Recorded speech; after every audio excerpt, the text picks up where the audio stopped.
Hello students. So we will see in this class the last concept from the second unit, that is Lavoisier's theorem, and that is very important for 5 marks. Okay. If you see the previous question paper, they ask this question many times: state and prove Lavoisier's theorem, state and prove Lavoisier's theorem. Okay. So this is the Lavoisier's theorem, and this is the last concept from the second unit. Okay. That will be the end of this your second unit. So in the next class we will start our third unit. So we will see the statement. What is the statement of Lavoisier's theorem? That f of z be analytic. If you see in every statement we are having this. In every theorem we are having this statement. F of z is analytic, f of z is analytic. Okay. So if f of z is analytic function for all values of z, okay, and it is analytic for all values of z on and inside the closed curve C.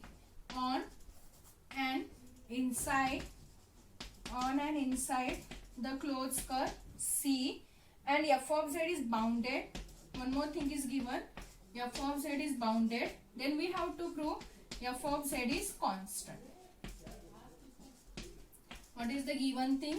F of z is analytic function for all values of z, and it is analytic on and inside the closed curve C, and f of z is bounded. These two things are given. Then we have to prove f of z is constant. Okay. So for that, let us take one closed curve C. Okay. Let us denote, this is the Z1. This is the radius R. I will denote, introduce one more point, that is Z2. To prove this theorem, let us introduce one more point, Z2. Suppose if your integration C is given by like this, dz divided by z minus 2, If they said evaluate this integral, what we consider here f of z? Here f of z is 1. Okay, because it is constant. So if you want to find the value for f of z at any point, like a, or f of 2, f of 3, f of minus 2, what you will get? It is always constant only, because the given f of z is 1. So at any point you will get f of z is again constant. So it is enough to prove by taking any 2 points z1, z2, if your f of z1 is equal to f of z2. If your f of z1 is equal to f of z2, then we will say the given function f of z is constant. Why? Because by taking point z1 and by taking another point z2, we are having value is same for f of z. At z1 also, at z2 also. So if your f of z is same at any point, that means your f of z is constant. So if you prove this thing, then that implies your f of z is constant. So to prove this one, we will introduce 2 points z1 and z2 in your closed curve C. Okay, and here f of z is analytic. So using these two, okay, let z1 and z2 be any two points inside the closed curve C. Okay, with center is z1. Here we denote z1 is nothing but center. We can consider this z1 is center as well as any point inside the closed curve C also.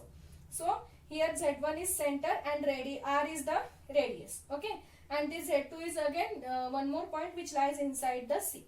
So if you use the Cauchy's integral formula for both the points, see what the Cauchy's integral formula said: if f of z is analytic on and inside the closed curve C, okay, and if A is any point inside the closed curve C, if A is any point inside the closed curve C, then how we will write the Cauchy's integral formula?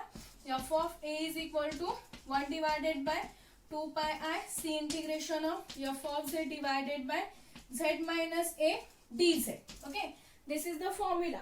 But what is the statement for this? If f of z is analytic on and inside the closed curve C, and A is also any point inside the closed curve C. Okay, now here we are having, instead of A, z1 and z2 are any 2 points inside the closed curve C, and f of z is analytic.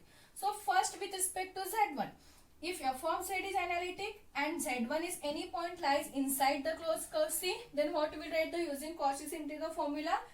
I will write f of z1 is equal to, using this formula, 1 divided by 2 pi I C integration of f of z divided by z minus A. But here A is nothing but z1.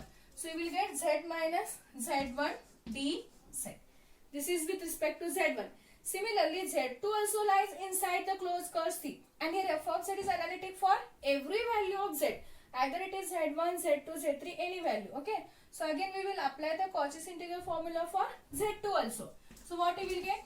F of z2 is equal to 1 divided by 2 pi I c integration of f of z divided by z minus z2 dz. So we are having these two formulas using Cauchy's integral formula.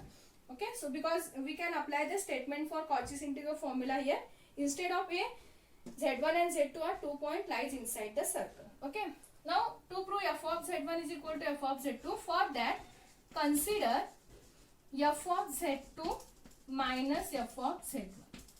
Consider f of z2 minus f of z1. What we will get? F of z2 value is 1 upon 2 pi I c integration of f of z divided by z minus z2 dz.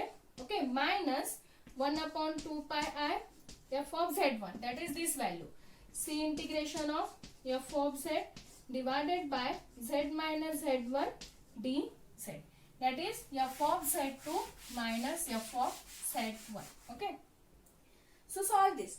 We will take 1 upon 2 pi I is constant, so we will take that outside, 1 upon 2 pi I, and we can combine these two formulas in one integral, so that is nothing but c integration of, and I will take f of z is also common from both. Okay, we will take that outside. So what are the remaining terms we will here we remains with 1 upon z minus z2, and minus here we remains with 1 upon z minus z1 f of z dz, f of z dz. Okay, solve this. So this is equal to 1 upon 2 pi I c integration of, you will get LCM is z minus z2 z minus z1. So what is the numerator? This into this, so z minus z1 minus z minus z2, so minus z, minus into minus, plus z2, so plus z minus z get cancelled. Okay, f of z dz, plus z minus z get cancelled, so what we remains with? Plus z2 minus z1, so I will write z2 minus z1, we remains with z2 minus z1 divided by this term as it is, z minus z2 z minus z1 f of z dz. Okay, now we will take the modulus of this, we will take the modulus on both sides. If you are taking modulus on both sides, what we will get?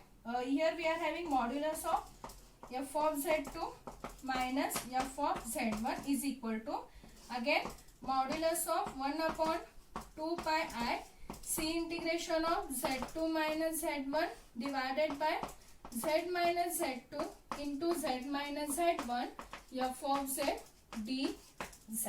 Okay, so we will separate the modulus. So what we will get here, it is less than or equal to, less than or equal to. Okay, so 1 divided by, you know modulus of, if you take modulus here, modulus of 2 pi is 2, modulus of I value is 1. Already I have explained in this in the Cauchy's inequality. So what we remains with here?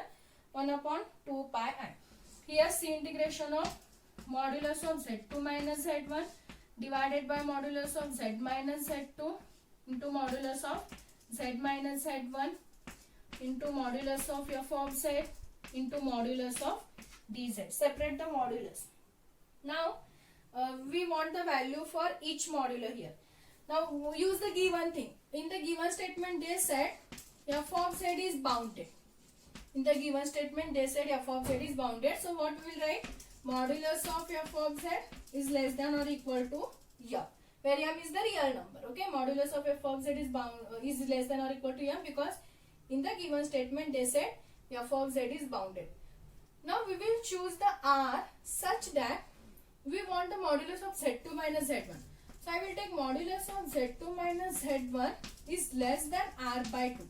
See, I have drawn this circle. What we are having here? Z1.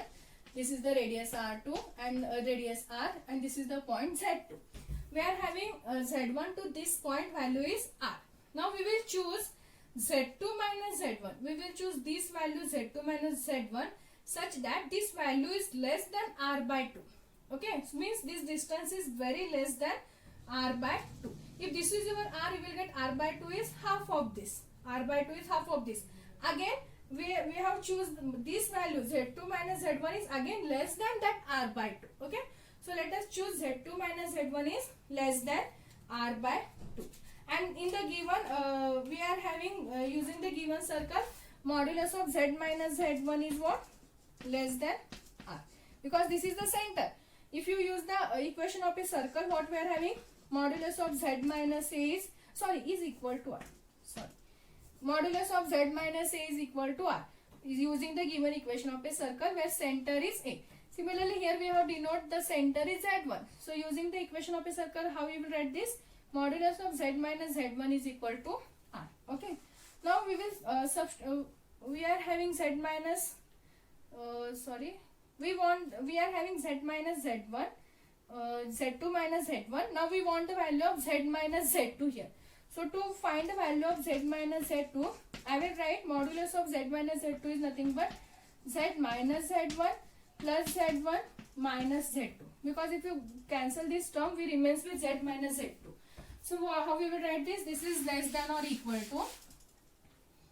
We can separate. We can combine. This is one bracket because we are having the value for these two. So what we will get?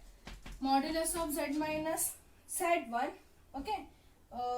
Here we are having z minus z1, z1 minus z2. We are having the value for z2 minus z1. So I will take minus sign outside. So we will get it is z2 minus z1. z2 minus z1. Okay. Now we are having both the values. Substitute that. So this is less than or equal to. Z minus z1 is r minus z2 minus z1 is 1 by 2 r. If you take the LCM, what you will get? This is nothing but r by 2. The value of what? Z minus z2. It is less than r by 2. Now we are having all the values, so we can substitute in this integral. So what you will get? This integral is less than or equal to 1 upon 2 pi c integration of modulus of f of z. You will get it is capital M, because it is less than or equal to it is given f of z is bounded, so modulus of f of z is less than M. Now we are having here z2 minus z1, z minus z2, z minus z1. If you substitute z2 minus z1 is less than r by 2, so r by 2, wait a minute, and z minus z2 is again r by 2, and c into z minus z1 is r. So these two terms get cancelled, so we remains with m divided by r by 2 get cancelled, into modulus of z dz. In starting I have derived it is nothing but 2 pi r, so r get cancelled.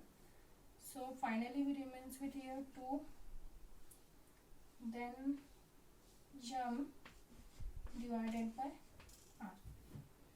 So directly we can take r tends to infinity.